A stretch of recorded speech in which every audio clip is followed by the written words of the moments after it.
Good morning, day 104. Wow. Those of you all that are local to the Midwest, to the Louisville area, Kentucky area, Kentucky in general, we are waking up grateful this morning. So check on your people. There was crazy storms last night, tornadoes. My husband drove back from Florida yesterday, and he literally hit Louisville or the outskirts at the time right when the storms were, the eye of the storms. And it was a little scary there, knowing what to do, how to guide him home safely. I was on the watching the TV and watching all the news reports and communicating with him. And luckily he did make it home safely. It was a little scary for a few minutes there. And lots of tree branches down. I know there were some, I think it's unconfirmed tornadoes that actually did touch the ground in Louisville. Usually big cities don't get hit, but I think parts of our city did last night. So I am particularly grateful, but look at this. It's all calm. Storms only last, for a moment. They can do a lot of damage while they're happening, and how you react during them is important. There's a lot of teaching and analogies that are done with storms. What I wanted to talk about today was understanding. And even the word itself, when you break it down, to stand under something. And if you stand under something, you need to even understand that that is happening and how to relate with that in a proper way, which is what understanding is. When we understand how things work, we relate to them well in a healthy way, whether it's other people, the laws and principles that govern our universe, our life here on Earth. When we understand gravity, we don't walk off of buildings expecting to not fall. So Psalm 127 was it just captured my attention. And it says, this is going to be my paraphrasing. Why, if the Lord is not building a building, then all the work of the builders is useless. If the Lord is not protecting the city, centuries guarding it is useless. If a man works so hard from morning till night, but isn't following the Lord and doesn't understand that the Lord has provided rest, it's all useless. And then it does an interesting thing, I don't know the right words because I'm not a formally trained writer. I did terrible, oddly enough, in English classes. But there's a break. There's a break. It's not just the start of another paragraph, but it's an actual break and almost like a shifting gears into an unrelated topic, which I thought, well, that's kind of weird. And then it just goes, and then it starts talking about, and blessed is the man who has children. They are like quivers, they're like arrows to him, and may his quiver be full. And I thought, well, that's kind of an interesting, combination of things in one psalm, instead of just shifting and doing a separate psalm. I thought that's all there together. Okay, let's talk, God. Tell me what's happening here. I didn't understand. And as I meditated on it, here is what came to my mind, through God's help, I believe, is that when you're a parent, it helps you understand and gives you just a glimpse into the relationship that we have with God. It gives us an understanding so that when we are stuck in operating in our own strength and all of that, those of us that are parents, if we're wise, can push the pause button and maybe even reflect on being a parent, what it's like to be a child, to look at their children with compassion when they are just trying so hard and doing it, and they're not relying on their parents' help. They forget to understand what's really going on. And then we can gently come alongside them and say, hey, remember, I'm here. I love you.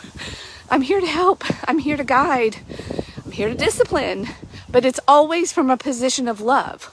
Like, even when children are in trouble because you're disciplining them, it's from a place of love, right? And you protect them. But children don't always understand that because they're caught up in their own worlds. Kids are very self-centered, if you've ever noticed. And there's a maturing process. There's a reason. They're helpless as babies. Then they start to maybe get a few little physical attributes that allow them to move about on their own. And then they're like, there's not called the terrible twos for nothing. Then they even get defiant, like, I don't need you. I can walk. I'm not going to eat that food you're giving me. I want this over here. And they know what they want and they are going after it. And we as parents have to really lovingly guide them. We have to have patience. But it's all from a place of love. And as humans, aren't we just like kids? Like, we forget. Like, it all feels like, oh God, you're against me. You hate me. All these rules, like, ugh. Or if something bad happens to us, we think that it's bad, when maybe it's there's number one, there's natural laws that do govern this world that we live in, and there are natural consequences, cause and effect at work. But sometimes it is for our own good if we will stop and pay attention, if we will understand, if we will stand under the way things are and realize that I am a creation, there is a creator, whatever that means to you. For me, it's God and Jesus. But it hasn't always been that way. So I really love to respect anybody on their journey that's even thinking about these things, because you're on the path, you're seeking, which is a good thing, and it's part of the journey. We can't go from zero to full understanding. And unfortunately, and I will apologize for anybody out there, intolerant Christians that are finger wagging and going, why don't you get this? Hey, we're all in different stages of our development and our childhood. You can't, when you're 5, you can't get what you can get when you're 12. And even when you're 12, those of you that are parents of preteens and teens, the exponential leaps in their brain and capabilities that happen, even in their teen years. And then even in their teen years, we set them free and say, okay, you're an adult now at 18. But really, there's a lot of maturing that happens in those early 20s years. And then, of course, it's a lifelong process. Growing up is a lifelong process. I'm just now at almost 50 feeling like, I'm finally growing up. So anyway, my voice I'm noticing my voice gets a little high pitched when I get more passionate. So what are you standing under? If you think you are just the king of the hill, it's all up to you, your own effort, I don't need anybody, how's that working for you? Eventually, I'm again not judging, because that was me That was me. But we can only keep that up for so long before things start to crumble. Our foundations shake. Our walls are a little shaky. When the storms come, we don't hold up very well. Maybe we do for a couple of them, but if they keep coming, which that's part of life, eventually we're like, wait a minute, what I'm doing here is not working. What if I just kind of took an eraser to the board of knowledge that I think I had, and I just erased it, and I was just open and childlike again, and willing to realize that I'm standing under something, and I don't have it all figured out. It doesn't all make sense in my logical human brain, and yet the sun rises every day without me having to work hard and be a part of making that happen. The grass grows, my lungs breathe, blood circulates in my body, delivers oxygen to my brain to allow thoughts, without me even having to consciously keep it all going. We need to humble ourselves.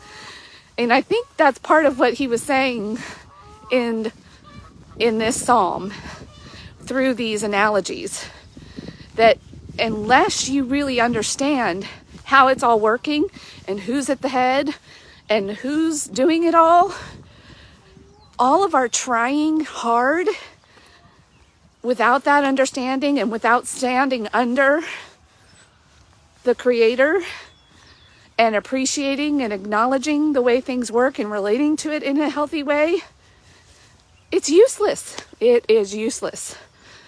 And if you have children, and if you don't have children, when you do, or if you know any children, there's a lot of analogies out there, I think, and we've all been children. So there's that. Even if you're not a parent, you've been a child, and you can think back and have memories and understanding and maybe appreciation for your parents. And even if you didn't have good earthly parents, I got a mixed bag there. And they were doing the best they could, though, with how they understood the world and their role in it and their position. So we can have that compassion for each other, because this is not easy stuff to get. It's not natural in some ways. And children demonstrate that all the time with their own strong wills. They want to be completely independent. They don't want to rely on their parents. Or sometimes they do. They want to overly rely on their parents. And then you as the parent have to sort of navigate and help them in a healthy way, become capable individuals. But yet there's that golden thread that connects us all. And so that appreciation also for that, because your character ends up showing up in their character. You are a way shower. You are an example, whether you want to be or not.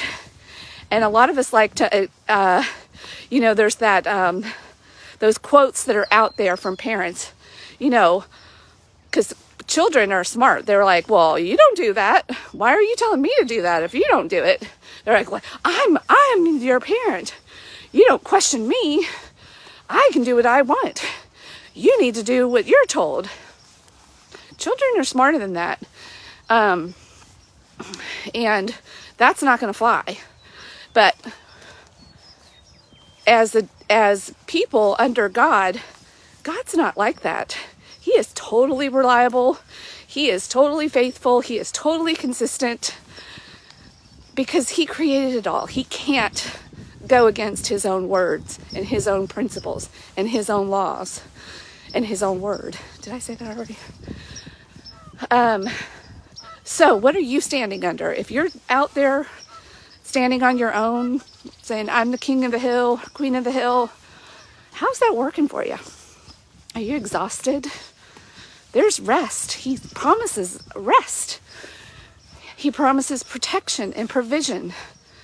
Now, that doesn't mean that he's just gonna, he's like a genie in the bottle and he's going to give you what you want, because what you want, just like what children want, is not what's always good for them. So anyway, that's my little thought process that God helped me with today, with understanding and even just breaking down and understanding that word, to stand under. Literally, figuratively, that you are not in control, and yet we all run around acting as if we are.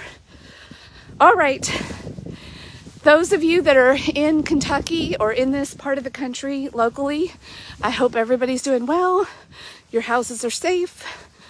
Your damage was minimal, if there is any. And we are okay here in the Louisville metro area. All right, bye for now.